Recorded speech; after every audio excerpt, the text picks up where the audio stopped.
Alors Martin.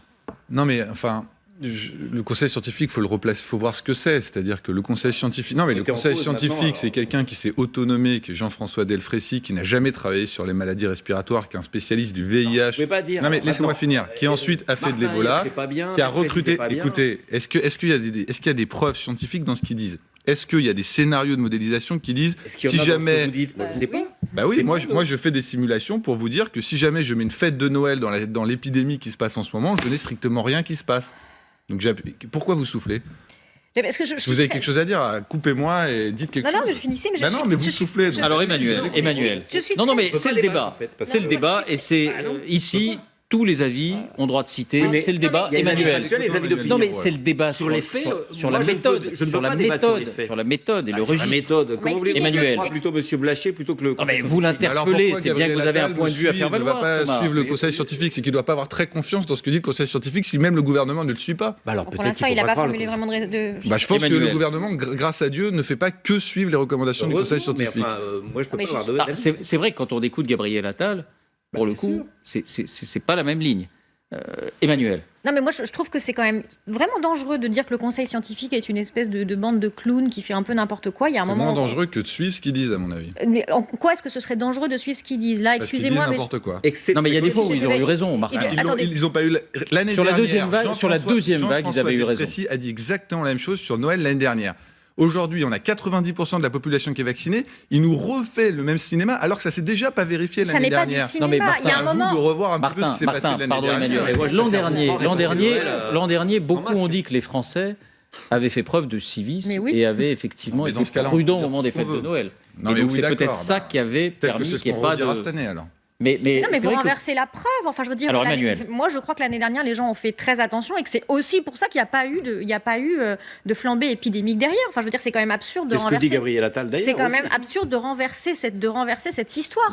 Gabriel Attal, il dit quand même très clairement, les Français sont suffisamment avertis après 2 ans d'épidémie pour savoir ce qu'ils ont à faire. C'est-à-dire pour faire ce que Jean-François Delfraissy nous dit faire, sans avoir... Alors ça, il faudrait le demander à Gabriel Attal. Il ne le précise pas. Mais je pense qu'il y a aussi beaucoup de gens qui ont souffert de passer des fêtes un peu seuls ou de ne pas voir leur famille. Et il y a un moment aussi où la détresse psychologique prend le pas sur le reste. Mais on n'a jamais dit qu'il fallait pas se voir. On dit juste qu'il faut qu'on continue à faire ce qu'on fait tous depuis des mois, c'est-à-dire protéger nos proches autant qu'il est possible. Et ça ne change pas à Noël, en fait. Insiste. C'est pareil. C'est pareil qu'à Noël. Vous avez le niveau, je pense.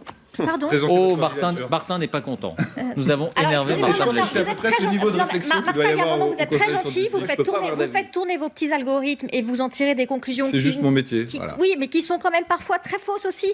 Donc il y a un moment, on va peut-être aussi un petit peu arrêter. Le conseil scientifique, c'est un ensemble de personnes. Ça n'est pas une personne, ça n'est pas Jean-François Delfraissy. Ce sont des gens qui ont donné des recommandations dans la gestion de la crise et qui ne s'en sont vraiment pas trop mal tirés jusqu'à maintenant. Donc on va peut-être rebaisser d'un petit cran, faire confiance un petit peu aux gens qui protège les leurs. Faites confiance si vous voulez. Faites confiance si vous voulez. Courtois. Passez Noël tout seul et puis suivez les recommandations. Peut-être qu'il y a une manière de vous mettre d'accord. Le conseil scientifique aussi, c'est une instance qui applique le principe de précaution. Il y a une incertitude. Le principe d'approximation. Le conseil scientifique préfère prévenir que guérir. Il y a peut-être qu'une chance sur 100. Si on entend ça, d'accord. Mais il préfère le dire. Nous, c'est compliqué. Comprenez bien que c'est compliqué d'avoir 2 scientifiques qui nous disent c'est blanc, c'est noir. On n'en sait rien. Nous, pour débattre, il faut qu'il y ait un consensus scientifique. Sinon, on vous laisse débattre entre vous. Mais Thomas, on vous laisse. Et alors, je ne vois pas pourquoi je vous croirais plus que Jean-Françoa Delfraissy. Je ne vois pas pourquoi. Après, il faut bien voir la chose des deux côtés. Martin, par exemple, a été l'un des tout premiers à nous annoncer le début de la 5e vague. Il a aussi été l'un des tout premiers à nous annoncer le plateau de la 5e vague. Donc, il y a quand même, dans ce qu'il fait, quelque chose de scientifique. Il n'a pas toujours eu raison. Et de temps en temps, quand il s'est trompé, il est venu le dire. Je ne dis pas que c'est pas ça aussi, c'est quand même important. Je dis qu'on ne peut pas, nous, débattre sur... on ne peut pas s'immiscer dans un débat scientifique.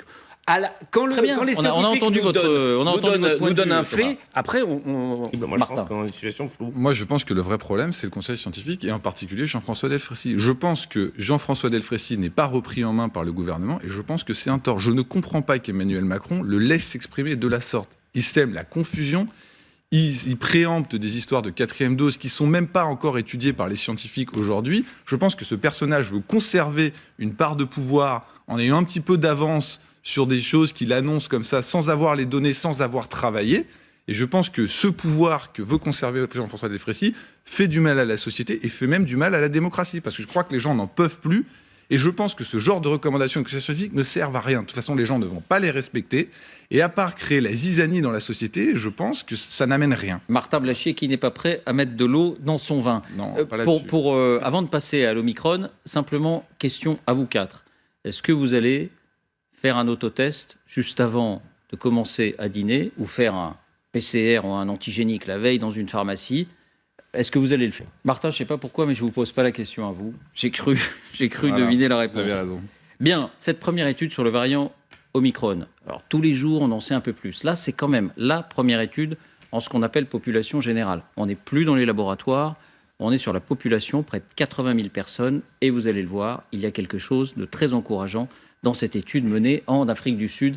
Martin, ça se pressentait d'une certaine manière. Là, il y a une étude, je ne sais pas si on peut dire qu'elle fait autorité, mais c'est quand même un pas en avant. Ça se présentait, ça ressemble beaucoup aux résultats qu'on avait au début sur l'efficacité des vaccins sur le variant Delta. On a un petit décrément d'efficacité par rapport aux variants qui étaient présents. C'est d'ailleurs peut-être une des raisons qui fait qu'il se répand particulièrement vite, puisqu'il y a certaines données aussi intéressantes qui viennent d'autres pays qui montrent que finalement, il y a une compétition entre le variant Delta et le variant Omicron, et que finalement, la vaccination, qui marche très bien sur le Delta et un peu moins sur l'Omicron, donne un avantage finalement à l'Omicron qui pourrait diffuser plus facilement dans une population vaccinée, double, voire triplement vaccinée. Et ces chiffres Et ça ne serait pas un mal, du coup. C'est bien, non? Non, ce serait pas un mal. En fait, c'est pas vraiment ça qui compte. S'il est moins offensif. Faut pas le laisser courir. Alors, s'il est moins offensif, bon, c'est 25% de moins. Hein, c'est pas non plus un pas offensif du tout. Je pense pas que ce soit ça qui fasse une telle différence. Et surtout les 70% de protection contre les formes graves qui sont particulièrement intéressants. Ça montre aussi une chose qui est relativement intéressante, c'est que la circulation virale se fera aussi parce qu'il y a des variants qui arriveront à faire leur chemin dans une population vaccinée parce qu'ils répondront moins finalement à la protection anticorps vaccinale, mais ça présage pas ce qu'on a entendu récemment, c'est-à-dire une 6e vague extrêmement mortelle dans la population, dans des populations très vaccinées comme les nôtres. Alors, pour rendre quand même justice à Martin Hirsch, il a dit une 6e vague d'Omicron, mais il n'a pas dit une 6e vague à l'hôpital. C'est-à-dire qu'il y a la possibilité qu'il y ait une 6e vague de contamination. C'est un directeur d'hôpital, donc je vois pas... Peut-être qu'il ne parle que des contaminations. Oui, d'accord. Imaginons qu'on ait au lieu de 50 000, 100 000 contaminations par jour, encore que ces mesures sont très relatives, parce qu'on fait 25% de plus de tests la semaine dernière, donc on a 21% de plus de cas positifs. En vérité, on est sur le plateau. Le nombre de cas positifs dépend du nombre de tests qu'on fait. Bon, donc cette mesure est très relative. Mais malgré tout, on pourrait imaginer qu'il y ait énormément de contamination et très peu d'hospitalisation avec ce variant. Oui, tout à fait. C'est ce qui risque d'arriver dans les prochaines années. De la circulation sans hospitalisation, je pense que c'est la direction. C'est comme ça que l'épidémie finira, alors. Très probablement. La direction qu'on prend sur cette épidémie, c'est quelque chose qui ressemble aux autres coronavirus, c'est-à-dire des circulations chaque année de façon assez importante au moment de la période hivernale, avec un impact hospitalier extrêmement faible, comme c'est le cas pour les autres virus hivernales. Laetitia? Alors, je me posais une question sur les vaccins. Pourquoi on n'essaie pas d'adapter les vaccins aux variants? On essaie de le faire. Enfin, je crois qu'ils sont déjà. Ils sont en train de le faire. On prévoit de nouveaux vaccins vers le mois de mars, je crois. Vers le mois de mars, mais d'ores et déjà. En attendant d'avoir des certitudes sur le relatif côté inoffensif de ce variant, en attendant d'avoir les nouveaux vaccins, si nos bons vieux vaccins Pfizer, peut-être d'autres, protègent à 70% avec 2 doses, donc que dire avec la 3e dose, c'est quand même un facteur assez rassurant. Voilà, depuis 3 semaines, on entend l'apocalypse arriver. Non, c'est pas forcément l'apocalypse. Martin? Non, moi je pense qu'il y a une erreur de stratégie globale qui est de penser qu'il va falloir vacciner la totalité de la population de façon répétée avec ces vaccins. Je pense qu'on ne peut pas continuer comme ça. Je pense qu'il faut accepter qu'il y a une population âgée, vulnérable, comme pour la grippe, qui a besoin d'une protection et qui devra peut-être être vaccinée de façon régulière. En revanche, je pense que le reste de la population doit pouvoir vivre normalement comme ce que font les Anglais, sans que ça ait un retentissement particulier. Je pense que d'avoir emmené la totalité de la population dans une stratégie de protection vaccinale maximale fait que les gens n'y comprennent rien, puisqu'en fait, on leur propose une solution qui n'est pas en ligne avec toutes les informations qu'ils entendent en permanence sur l'épidémie. Et le problème, c'est que les décisions qu'on prend aujourd'hui ne sont là que pour valider les décisions qu'on a prises hier. Et donc, du coup, il y a des gens comme vous qui vont essayer de justifier des choses qui sont pas en ligne avec les choses qu'on entend de façon régulière. Mais si, parce que vous arrivez, en fait, vous êtes sur une ligne totalement partisane et du coup, vous n'arrivez pas à intégrer les nouvelles informations. Non, elle n'est pas partisane. Elle pose des questions. Vous avez fait du vaccin un espèce de truc divin qu'il faut absolument défendre à tout prix, et il y a des nouvelles données qui arrivent, vous êtes incapable de mettre à jour votre logiciel. Donc vous avez une vision partisane, et dès qu'on critique quelque chose, vous êtes là à devenir extrêmement énervé en disant mais comment vous pouvez dire ça, c'est scandaleux. Je trouve votre ton extrêmement déplaisant. Je vous trouve extrêmement dogmatique et simplement... Moi, je suis dogmatique. Oui, parfaitement. Plaisanterie. De dire... Vous ne pouvez être que dogmatique, puisqu'en plus, vous ne comprenez pas ce dont vous parlez. Donc, c'est vous d'être dogmatique. Apporter des informations. Restons courtois. Tout à l'heure, c'était Emmanuel. Là, c'est vous qui provoquez. C'est vous qui provoquez. Non, je provoque pas. Emmanuel s'intéresse depuis le début de très près à cette épidémie. Si vous dites exactement la même... Est-ce que vous nous dites que le vaccin n'a pas protégé des formes graves et que c'était pas bien de vacciner tout le monde? C'est pas ce que je dis que ce n'était pas nécessaire d'emmener. Donc soyez clair. Je dis que c'était pas nécessaire d'emmener toute la population vers une stratégie vaccinale maximaliste. Je dis que maintenant qu'on a compris que le virus allait rester et qu'il allait potentiellement avoir des variants qui allaient échapper un petit peu au vaccin, on peut protéger cette partie de la population. Nous, commentateurs profanes, on a un problème avec les scientifiques. Les scientifiques, la plupart des scientifiques et des médecins qu'on reçoit et qu'on écoute nous disent il faut se vacciner au maximum. Ça protège des formes graves. On a fait combien de débats pour savoir comment Mais qui fait des formes graves? Qui fait des formes graves? mais qui fait circuler aussi? Qui fait circuler? Madame, par exemple, pardonnez-moi, attendez. Je mets un peu d'ordre. Pardon, s'il vous plaît, Thomas, je mets un peu d'ordre dans le débat.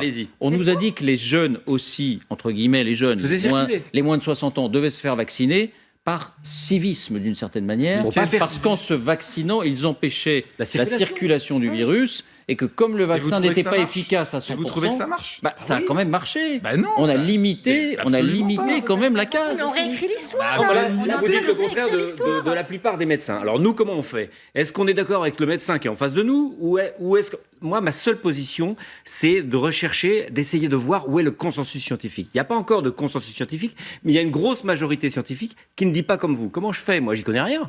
Parce que Israël a fait pareil, par exemple. Alors, vous me direz, c'est pas parce que tout le monde le fait que tout le monde a raison. Mais malgré tout, il y a un grand nombre de pays qui ont dit qu'il faut vacciner toute la population parce que ça limite la circulation. Et comme le vaccin n'est pas protecteur à 100%, du coup, on protège malgré tout ceux qui sont susceptibles de faire des formes graves malgré le vaccin.